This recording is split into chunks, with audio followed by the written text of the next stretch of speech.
Magandang araw sa lahat ng mga nakikinig. Ito ay ang Ka-AI Vegan Podcast, kung saan sinusuri natin ang relasyon ng tao at teknolohiya, lalo na kung paano nakakaapekto ang AI chatbot sa emosyonal at sosyological na buhay ng kabataan.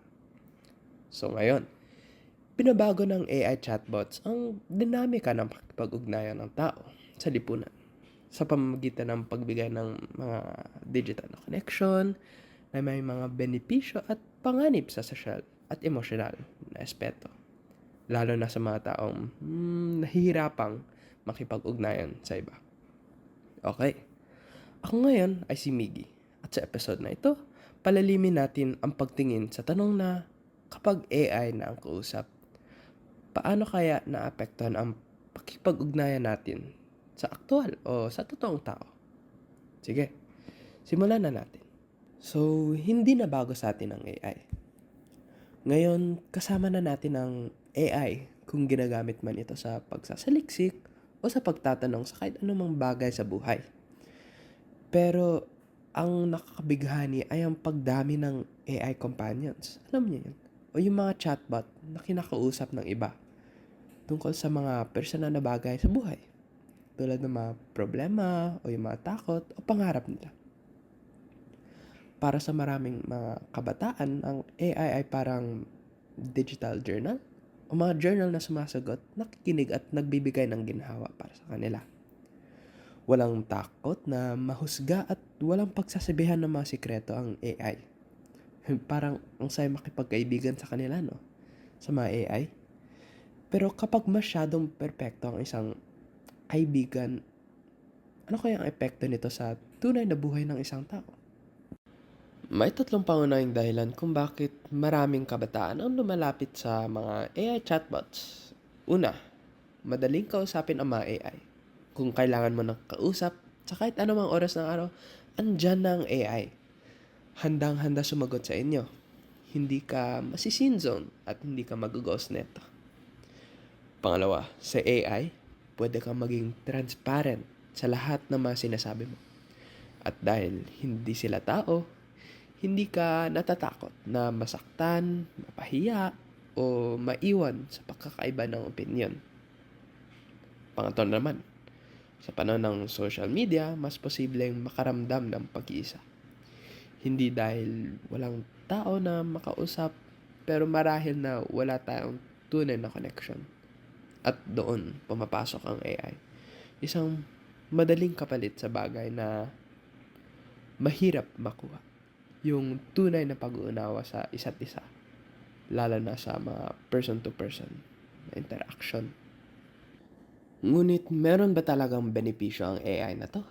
Well, ayon sa artikulong AI Companions for Lonely Individuals and the Role of Social Presence, meron. Meron itong masama at mabuting epekto sa sosyal na aspeto ng isang tao. May mga pagkakataon na nakakatulong ang pag-chat sa AI para mabawasan naman ang bigat ng buhay. Minsan, ang kailangan lamang ng isang tao ay marinig sila na walang komento o paghatol mula sa iba. Ang AI din ay laging nakapokus sa gumagamit nito at hindi sinasatabi ang mga nararamdaman mo. Nakakabuti ito minsan, lalo na sa kabataang hirap magbukas ng damdamin. Pero sa madaling salita, may kakayahan ng AI na magbigay ng pakiramdam na presensya at suporta, lalo na sa mga taong walang mapagsabihan. Pero hindi natatapos dito. This audio was created with Podcastle.ai. Mapagsabihan. Pero hindi natatapos dito ang usapan dahil may kabila din ang paggamit nito. Ito naman ang panganib ng AI. Kahit gaano kahusay ang mga AI chatbots, hindi sila tao. At dahil dito may mga limitasyon na hindi nating pwedeng baliwalain. Ayon sa artikulong My AI Friend, How Users of Social Chatbot Understand Their Human AI Friendship. Habang tumatagal, na papalitan ng digital na connection ang mga natural na pakipag-ugnayan sa kapwa.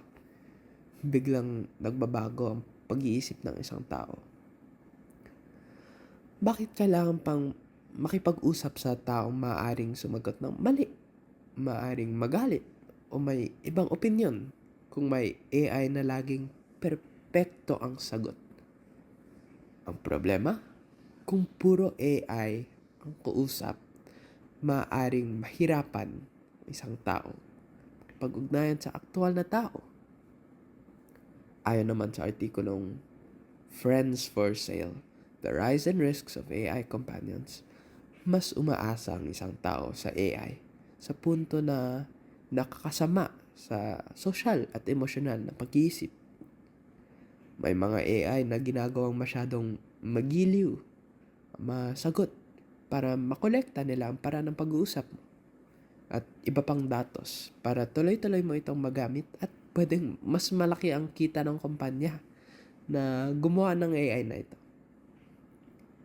Sa kabuuan, ang sobrang pagdepende sa AI ay maaaring magdulot ng mapaglayo sa tunay na connection,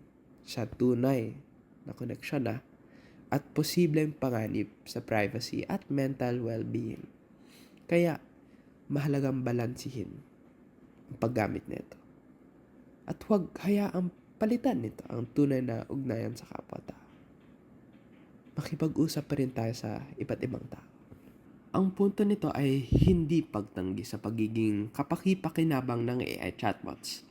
Pero hindi rin ito romantikisasyon ng paggamit nito. Sa halip, mas mabuti kung ginamit ito na may balanse bilang dagdag na suporta lamang. Pero kung pinapalitan na nito ang tunay na relasyon, doon kailangang gumawa ng limitasyon. Maaari rin itong gamitin ng mga profesional bilang paraan ng pagtulong sa mga taong nahihirapang makipag-usap sa harap-harapan. Isa rin itong tulong sa mga medical na institusyon dahil maaari itong magbigay ng alternatibong solusyon para sa mga may problema pagdating sa kanilang mga mental health o mental state. Yon. Sa dulo ng lahat, may isang katotohanang hindi kayang baguhin ng kahit anong AI. Tao pa rin ang pinakamahalagang kausap. Ang AI ay maaaring maging kaibigan, tagapagkinig at kasama, pero hindi ito kapalit ng taong handang makinig, umintindi, at magmahal ng totoo.